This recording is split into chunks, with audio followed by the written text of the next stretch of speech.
కొన్ని కొటేషన్స్ తోటి ప్రత్యేకంగా హైలైట్ చేసి ఇస్తాడు. అందులో నుంచి ఒక క్వశ్చన్ వచ్చింది ఈసారి ఆ కొటేషన్స్ నుంచి.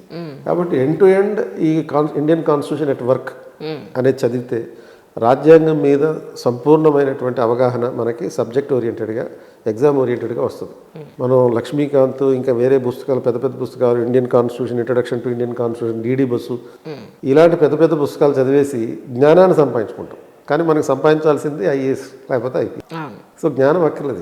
ఆ ఎగ్జామ్కి ఏం కావాలో అంతవరకు చేస్తే సరిపోతుంది. కానీ ఆల్ఓవర్గా యూపీఎస్సీ ఎగ్జామ్కి కావాల్సింది ఒక 15 సబ్జెక్ట్సా సార్?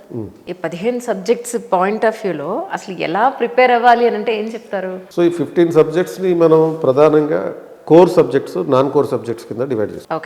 కోర్ సబ్జెక్ట్ అంటేనేమో ప్రిలిమ్స్కి మెయిన్స్కి కంబైన్డ్గా ఉండేది. సో ప్రిలిమ్స్ మెయిన్స్ కంబైన్డ్గా ఉండడం అంటే history, geography, economy, polity and ఆ తర్వాత science and technology, environment.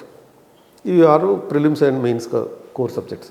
So వీటి మీద ఎక్కువ, ఈ 6 సబ్జెక్టులో ఎక్కువ ఫోకస్, అంటే 80% of the focus should be on the polity, economy, history and geography. ఈ సైన్స్ అండ్ టెక్నాలజీ, ఎన్వైరన్మెంట్ కొంచెం తక్కువ ఇచ్చిన ప్రాబ్లం లేదు, ఎందుకంటే డైరెక్ట్గా మనకి క్వశ్చన్స్ వస్తుంటాయి. 1 or 2 రీడింగ్స్లో మనం కంప్లీట్ చేసేయచ్చు. ఇక నాన్ కోర్ సబ్జెక్ట్స్లో మేజర్ అండ్ మైనర్ సబ్జెక్ట్స్ అని ఉంటాయి. సో మేజర్ సబ్జెక్ట్స్ అంటే సంథింగ్ లైక్ ఎథిక్స్ పేపర్ ఉంది. ఆ ఎథిక్స్ అనేది ఎక్స్క్లూజివ్గా మెయిన్స్లోనే ఉంటుంది, బట్ 250 మార్క్స్. ఇంకా వేరే ఏ సబ్జెక్ట్కి అంత వెయిటేజ్ లేదు. అండ్ మిగతా ఈ నాన్ కోర్ సబ్జెక్ట్లో నాన్ మేజర్ సబ్జెక్ట్స్ అంటే కొద్దిగా minor subjects like 50 marks priority ఉండేవి. డిజాస్టర్ మేనేజ్మెంట్, ఇంటర్నల్ సెక్యూరిటీ, ఇటువంటి సబ్జెక్టులు ఉన్నాయి.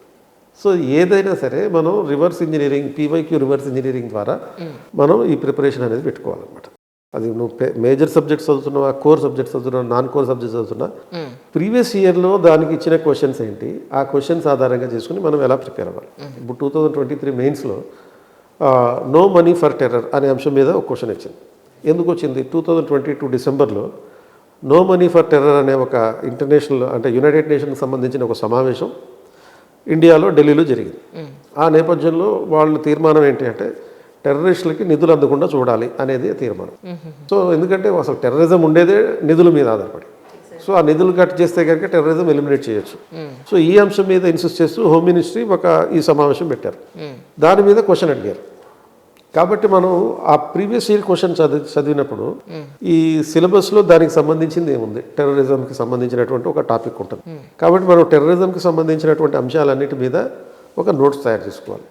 సో ఈ పీవైక్యూ రివర్స్ ఇంజనీరింగ్ అంటే అది మనం టాపిక్ తీసుకుని చదివి తర్వాత ప్రీవియస్ ఇయర్ క్వశ్చన్ చూడడం కాకుండా, ప్రీవియస్ ఇయర్ క్వశ్చన్ చూసి మనం ఆల్రెడీ స్టార్టింగ్లో చెప్పినట్టుగా సిలబస్ బట్టి పట్టారు. సో ప్రీవియస్ ఇయర్ క్వశ్చన్ ఆధారంగా మనకి ఇంటర్నల్ సెక్యూరిటీలో ఈ క్వశ్చన్ వచ్చింది, నో మనీ ఫర్ టెర్రర్ అనే క్వశ్చన్ వచ్చింది. సో కాబట్టి దానికి సంబంధించినటువంటి మొత్తం సమగ్రంగా నోట్స్ తయారు చేసుకుంటాం అనమాట. తయారు చేసుకుంటే నోట్స్ వల్ల ఏమవుతుందంటే స్పీడ్గా రివిజన్ చేసుకోవడానికి ఉంటుంది. ప్రతిసారి టెక్స్ట్ బుక్లో చదవడం వల్ల రివిజన్ స్పీడ్ అనేది తగ్గిపోతుంది అన్నమాట. కాబట్టి ఆ పర్స్పెక్టివ్లో మనం చేసుకుంటే స్టూడెంట్ అంటే తక్కువ టైంలో ఎక్కువ నేర్చుకోవడానికి, అంటే ఇంకా చెప్పాలంటే ఎఫిషియన్సీ, ఎకానమీ అండ్ ఎఫెక్టివ్నెస్ అనేటటువంటి పద్ధతిలో ప్రిపరేషన్ ఉంటుంది. ఆన్సర్ రైటింగ్ పాయింట్ ఆఫ్ వ్యూలో time management is most important and speed ఒకటి మనం మేనేజ్ చేసుకోవాలి. అందులో ఇచ్చే రాసే కాంటెంట్ ఎంత ఇంపార్టెంటో, టైం ఎంత ఇంపార్టెంటో, అలాగే ఆ టైంకి తగ్గట్టుగా ఆన్సర్ కంప్లీట్ చేయడం కూడా అంతే ఇంపార్టెంట్.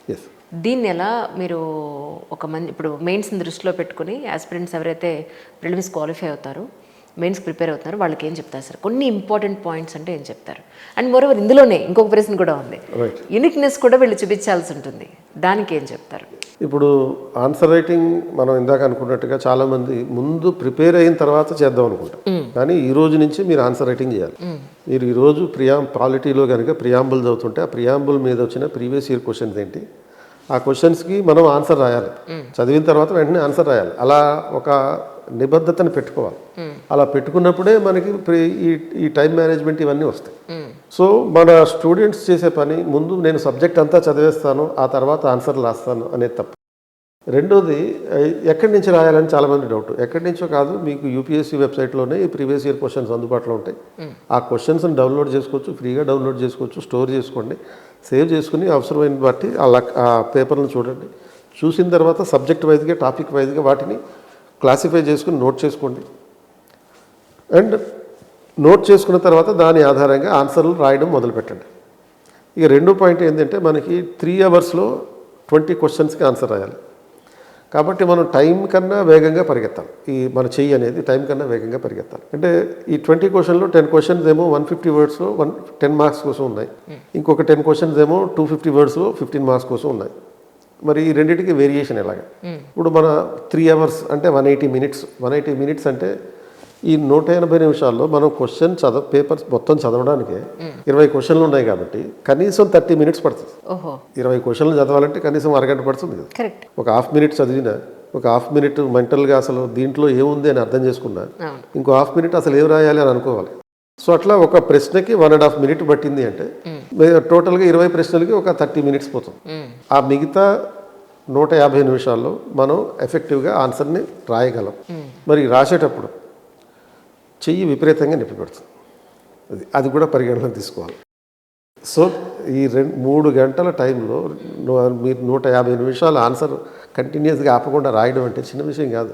ఎందుకంటే మన బీటెక్ బాబులకి ఆల్మోస్ట్ ఇంటర్ తర్వాత రైటింగ్ ప్రాక్టీస్ పోతుంది. 10th వరకు రాయిస్తారు బలవంతంగా, ఇంటర్లోనూ రాయిస్తారు బలవంతంగా, ప్రాక్టీస్ పోతుంది. సో మొత్తం ప్రాక్టీస్ అనేది పోతుంది. మరి ఇప్పటికిప్పుడు ఒకేసారి ఎగ్జామ్ హాల్లోకి వెళ్ళి నేను యుద్ధం చేస్తానంటే కుదరదు. చాలామంది అన్నట్టుగా యుద్ధంలో నువ్వు తక్కువ రక్తం రావాలంటే ప్రాక్టీస్ చేసేటప్పుడు ఎక్కువ చెమట పోవడాలి, లేదా రక్తం పోగొట్టుకోవాలి.